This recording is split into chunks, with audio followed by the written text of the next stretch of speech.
የሱዳን የእርስ በርስ ግጭት እንደዋዛ 2 ዓመት ሞላው። በሁለት ጀነራሎች ፉክክር የተጀመረው ግጭት የሺዎች ሕይወት በልቶ ሺዎች ለስደት ዳርጎ ሚሊዮኖች እንዲራቡ አድርጓል። ይህ በዓለም የከፋ የሰብአዊ ቀውስ ማስከተሉን የሚነገርለት ጦርነት እየቀነሰ ከመሄድ ይልቅ እየተባባሰ መጥቷል። ሰሞኑን በፈጣን የድጋፍ ኃይሉ እየተፈጸመ ያለውን የአጥፍቶ ጠፊ ድሮኖች ድብደባ የከፋ ሰብአዊ ቀውስ እያስከተለ ነው። በፈጣን የድጋፍ ኃይል የተሰማራው ሰው አልባ አውሮፕላኖች ማክሰኞ ጠዋት በፖርት ሱዳን ውስጥ ለሶስተኛ ጊዜ ድብደባ አድርጓል። በዚህም ወደብ፣ አውሮፕላን ማረፊያና የነዳጅ ማከማቻ ቦታዎች ላይ በመምታቱም በሱዳን ጊዜያዊ ዋና ከተማ ከፍተኛ የእሳት ቃጠሎና ፍንዳታ አድርሷል። የሱዳን ጦር እንደገለጸው በፈጣን የድጋፍ ኃይሎች የጀመረው የድሮን ጥቃት በፖርት ሱዳን ከተማ በሚገኘው ወታደራዊ አየር ማረፊያ ላይ ባለፈው እሁድ ነበር የመጀመሪያው ድብደባ ያካሄደው። ቅዳሜ ደግሞ በከሰላ ግዛት ተመሳሳይ ጥቃት ፈጽሟል። የሱዳን ጦር ቃል አቀባይ ነቢል አብደላህ የፈጣን ድጋፍ ኃይሉ በምስራቃዊ ቀይ ባህር ወደብ ከተማ በርካታ ራስን የማጥፋት ሰው አልባ አውሮፕላኖች ወደ ኦስማን ዲግና አየር ማረፊያ፣ የሸቀጦች መጋዘንና አንዳንድ የሲቪል ተቋማት ኢላማ አድርጓል ብለዋል። ነገር ግን በሰው ሕይወት ላይ የደረሰው ጉዳት እንደሌለ አስታውቋል። የፈጣን ድጋፍ ኃይሉ አርኤስኤፍ ስለ ድርጊቱ የሰጠው አስተያየት የለም። ወደ አውሮፕላኑ እየሄድን ሳለን በፍንዳታው ምክንያት በፍጥነት ከተርሚናል ወጣን ሲል አንድ ተጓዥ ለፈረንሳይ ዜና ወኪል ተናግረዋል። ቢቢሲ ራሱን ችሎ ያላረጋገጠው በማህበራዊ ሚዲያ ላይ የተቀረጸው የፍንዳታው ምስል ጥቁር ጭስ ወደ ሰማይ ሲያርግ ያሳያል።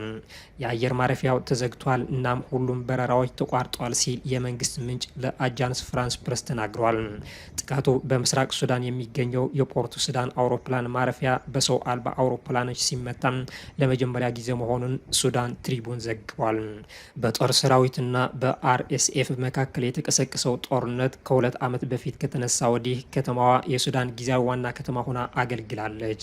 አርኤስኤፍ ቅዳሜ ዕለት በምስራቅ ሱዳን በሚገኘው የከሰላ አየር ማረፊያ በሰው አልባ አውሮፕላን ኢላማ አድርጓል። የጦር ኃይሉ ቃል አቀባይ ብርጋዴር ናቢል አብዲላህ በመግለጫው እንዳስታወቁት ጠላት በእሁድ ጠዋት የአጥፍቶ ጠፊ አውሮፕላኖች ተጠቅሞ በፖርት ሱዳን ኦስማን ዲጋና አየር ጣቢያም የእቃ መጋዘንና የሲቪል ተቋማት ኢላማ አድርገዋል ብሏል። የሰራዊቱ ጸረ አውሮፕላን መከላከያ ብዙ ሰው አልባ አውሮፕላኖችን በጥይት መጥተው ቢያወድቅም ሌሎች ግን የተወሰነ ጉዳት በማድረስ በአየር ማረፊያ የሚገኘውን የጥይት መካመቻ መጋዘን እንደደበደበ ታውቋል።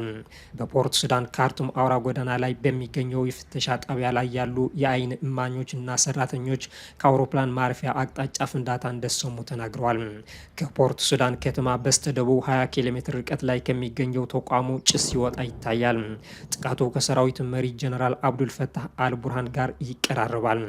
እንደ አውሮፓውያን አቆጣጠር ጁላይ 31 ቀን 2024 በቀይ ባህር ግዛት ጅቡቲ ከድሮን ሰው አልባ የግድያ ሙከራ ተርፏል። በወታደራዊ ምረቃ ስነ ስርዓት ላይ በተፈጸመው ጥቃት 5 ሰዎች ተማሪዎችና አንድ መኮንን መገደላቸው የሚታወስ ነው። ያ ክስተት በቀይ ባህር ግዛት በጦር ሰራዊትና በአርኤስኤፍ መካከል የተደረገው ጦርነት ሚያዝያ 2023 ከተጀመረ በኋላ የተዘገበ የመጀመሪያው ሰው አልባ ጥቃት ነው ተብሏል። ሌተናል ጀነራል ማህጅብ ቢሻራ የቀይ ባህር ወታደራዊ አዛዥ እንዳሉት 11 ራሳቸው ያጠፉ ሰው አልባ አውሮፕላኖች በፖርት ሱዳን ዓለም አቀፍ አውሮፕላን ማረፊያ አቅራቢያ በሚገኘው ኦስማን ዲጋና አየር ማረፊያና ሌሎች ተቋማት ላይ ያነጣጠሩ እሁድ ከጠዋት 3 ተኩል ጀምሮ ለ4 ሰዓታት ያህል የቆየ ጥቃት ፈጽሟል። ዲፕሎማቶች እንደሚናገሩት የአየር መከላከያ ሁሉንም ሰው አልባ አውሮፕላኖች ወደ ባህር ውስጥ ወድቀው 7ቱን ደግሞ በሰራዊቱ መገኘታቸው ተናግሯል። ነገር ግን ስትራቴጂካዊ ሰው አልባ አውሮፕላን በመሰረተ ልማቱ ላይ የተወሰነ የቁስ ጉዳት በማድረስ በሰራተኞች ላይ ቀላል የአካል ጉዳት ማድረሱን አክሏል። በፖርት ሱዳን የሚገኘው የሱዳን የውጭ ጉዳይ ሚኒስቴር ጥቃቱን የአርኤስኤፍ አጥፊ አውዳሚ አካሄድ ሲል አወግዞም ድርጊቱን አሸባሪ ብሎ ሰይሞታል። ሚኒስትሩ ባወጣው መግለጫ የተባበሩት አረብ ኤሚሬትስ ስም በግልጽ በመጥራት መሰረተ ልማቶችን ለማጥፋትና መረጋጋትን ለማፍረስ እየተፈጸመ ያለው ድርጊት ሲል ከሷል። ዓለም አቀፍ ማህበረሰብ የተባበሩት አረብ ኤሚሬቶችን ለአርኤስኤፍ የምታቀርበውን የጦር መሳሪያ የገንዘብ ድጋፍና እቅድ እንድታቆም ግፊት እንዲያደርግ አሳስቧል። ስለተከሰተው ውንጀላና ስለተዘገበው ጥቃት ከአርኤስኤፍ ወይም ከተባበሩት አረብ ኤሚሬትስ መንግስት የተሰጠ አስተያየት የለም። ጥቃቱን ተከትሎ የተለያዩ አህጉራዊ ተቋማትና ሀገሮች እያወገዙት ይገኛሉ። ጥቃቱን ካወገዙት ተቋማት የአፍሪካ ህብረት ይገኝበታል። በሱዳን ሪፐብሊክ ግጭት ውስጥ ካሉት ጥቂት የተረጋጋ ዞኖች መካከል አንዷ በሆነችው ፖርት ሱዳን ላይ በቅርቡ የተፈጸመውን የኃይል ጥቃት የአፍሪካ ህብረት በጥልቅ እንዳሳስበውና እንዳሳዘነው ተረድቷል ብለዋል። የአፍሪካ ህብረት መግለጫ እየተካሄደ ባለው ግጭት አደገኛ መባባስና በሲቪሎች ህይወት ላይ ቀጥተኛ አደጋ፣ የሰብአዊ አቅርቦትና የአካባቢ መረጋጋትን የሚያውቅ ጥቃቶችን በጽኑ ያወግዛል ብለዋል። የአፍሪካ ህብረት ለሲቪሎች ጥበቃ ያለውን ጽኑ ቁርጠኝነት ይደግማል። እናም የሰላም ጥረቶችን የሚያበላሹ፣ የሰብአዊ ስራዎችን የሚያደናቅፉ ወይም ወሳኝ መሰረተ ልማቶችን የሚያነጣጥሩ ድርጊቶችን በጽኑ ያወግዛል።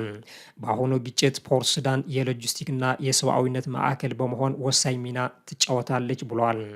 ኢላማ ያደረገው ማንኛውም ጥቃት የንጹሐን ዜጎችን ደህንነት ስጋት ውስጥ ከመክተት ባለፈ ሀገሪቱን ለማረጋጋት የተጀመረውን ጥረት ያዳክማል ብለዋል የህብረቱ መግለጫ።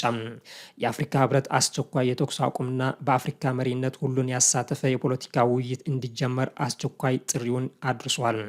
ሁሉም ወገኖች ዓለም አቀፍ የሰብአዊነት ህግን እንዲያከብሩም፣ ደህንነቱ የተጠበቀና ያልተደናቀፈ ሰብአዊ አገልግሎት እንዲያገኙና ግጭቶችን በሰላማዊ መንገድ ለመፍታት እንዲወስኑ አሳስበዋል። የአፍሪካ ህብረት በሱዳን ላይ ባለው የከፍተኛ ደረጃ ፓነል በኩል ውይይትን ለማመቻቸት በፓርቲዎች መካከል ያለውን ሽምግልናና አህጉራዊ፣ ክልላዊና ዓለም አቀፋዊ የሰላም ውጥኖችን ለመደገፍ በሚደረገው ጥረት ንቁ ተሳትፎ አድርጓል ብሏል። የአፍሪካ ህብረት ሁሉም ባለድርሻ አካላት አፍሪካን የሚመራ ሽምግልና እንዲደግፉና የሱዳንን ህዝብ ጥቅም ከምንም በላይ እንዲያስቀድሙ ጥሪ አቅርበዋል። የአፍሪካ ህብረት ዓለም አቀፍ ማህበረሰብን ከሱዳን ህዝብ ጋር በአንድነት እንዲቆም፣ በሱዳን ሰላምና መረጋጋት እንዲሰፍን የታለመውን ጥረት አጠናክሮ እንዲቀጥልም ገልጿል። የአፍሪካ ህብረት ሁኔታውን በቅርበት በመከታተል ለሱዳን ህዝቦች ሰላም፣ ክብርና አህጉራዊ አንድነትን ለማስፈን ያላሰለሰ ድጋፍ እንደሚያደርግም አረጋግጧል።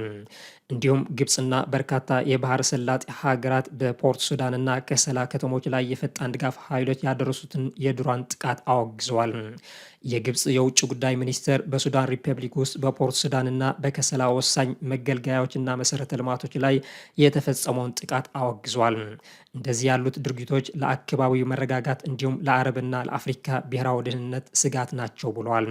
በተጨማሪም የሳዑዲ አረቢያ የውጭ ጉዳይ ሚኒስቴር የወሳኝ ተቋማትን ኢላማ አወግዟል። ይህም ለክልላዊ ደህንነት አስጊ ነው በማለት በግንቦት 2023 የሲቪሎችን ደህንነት ለመጠበቅ ያለመ የጅዳ ስምምነትን እንዲከበር አሳስቧል። ሪያድ የተኩስ አቁምና የፖለቲካ ውይይት እንዲደረግ በድጋሚ ጥሪ አቅርባለች። ኳታር የመሰረተ ልማት አውታሮችን ማነጣጠር የዓለም አቀፍ ሕግን መጣስና ለአካባቢው ደህንነት ከፍተኛ ስጋት መሆኑን በመግለጽ የሱዳንን አንድነት እንደምትደግፍ አረጋግጣለች። ኩዌት ጥቃቱን አደገኛ ዙር ስትል የተኩስ ማቆምና የሲቪሎችና የመንግስት ተቋማትን የሚጠብቅ የጅዳን ስምምነት እንዲከበር አሳስባለች። ግብፅ መሰረተ ልማቶችን ኢላማ ማድረግ የመረጋጋት ጥረቶችና የእርዳታ አቅርቦትን ይጎዳል ስትል ጥቃቱን በማውገዝ የተኩስ አቁም ጥሪ አስተላልፋለች። ጅቡቲም ጥቃቱን በማውገዝ ስቃይን እያባባሰና የአካባቢ መረጋጋት አደጋ ላይ የሚጥል መሆኑን በመግለጽ ግጭቱን እንዲቆምና በሱዳን የሚመራ የውጭ ጣልቃ ገብነት መፍትሄ እንዲሰጥ ጠይቃለች። በሱዳን ለ2 ዓመታት የዘለቀው ግጭት ሀገሪቱን ወደ 2 ዞኖች እንድትከፋፈል አድርጓታል። በጀነራል መሐመድ ሐምዳን ዳጋሎ የሚመራው አርኤስኤፍ ሄሚቲ በመባል የሚታወቀው አብዛኛውን ምዕራብ ሱዳን ያለውን ሰፊው የዳርፉር ግዛትና አንዳንድ የደቡብ ክፍሎችን ተቆጣጥሮ ይገኛል። የሱዳን መንግስት ሰራዊት ደግሞ የቀይ ባህርን ቁልፍ ከተማ ፖርት ሱዳንን ጨምሮ ምስራቃዊ፣ ሰሜናዊና መካከለኛ ሱዳንን ይቆጣጠራል። በመጋቢት ወር በካርቱም የሚገኘውን የፕሬዝደንት ቤተ መንግስት መቆጣጠርን ጨምሮ የሱዳን ሰራዊት በቅርብ ወራት ውስጥ በርካታ የግዛት ቦታዎችን መልሷል። ሆኖም ሰራዊቱ በአሁኑ ጊዜ መላውን ሱዳን ማስተዳደር የሚያስችል ድል ሊቀዳጅ እንደማይችል የዓለም አቀፍ ክራይሲስ ግሩፕ ዘገባ ያመለክታል። ይህ ሱዳን በ70 ዓመታት ውስጥ ለ3ኛ ጊዜ የእርስ በርስ ጦርነት ቢሆንም ከሌሎቹ የባሰ የሀገሪቱን አንድነት እየበታተነ መለያየትን እያጠናከረ እንደሆነ ይገለጻል። ሰላምን ለማስፈን ዓለም አቀፍ ጥረቶች ሳይሳኩ ቀርቶ ሁለቱም ወገኖች በውጭ ኃይሎች እየተደገፉ ሀገሪቱን ወደ መፈራረስ እየመሯት ነው።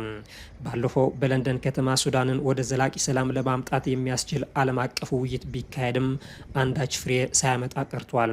ምክንያቱም የሱዳን መንግስት ለፈጣን የድጋፍ ኃይሉን የምትደግፍ የተባበሩት አረብ ኤሚሬትስ የምትገኝበት ሽምግልና አልሳትፍም ማለቱን ተከትሎ ነው። አሁን ሱዳን ዳግም ወደ ሁለት አገሮች እንዳትከፈል በርካቶች ሰግቷል። ከአፍሪካ ሰፊ የመሬት ስፋትና የተፈጥሮ ሀብት የነበራት ሱዳን ከዚህ በፊት ባስተናገደችው የእርስ በርስ ጦርነት ደቡብ ሱዳን ወልዳለች። አሁን እየተካሄደ ያለውን ጦርነትስ ተመሳሳይ ነገር ፈጥሮ ሱዳን ዳግም ሁለት ሀገሮችን ይፈጥራል ወይስ ግጭትን ቁመው ሱዳን እንደ አንድ ሀገር ትቀጥላለች?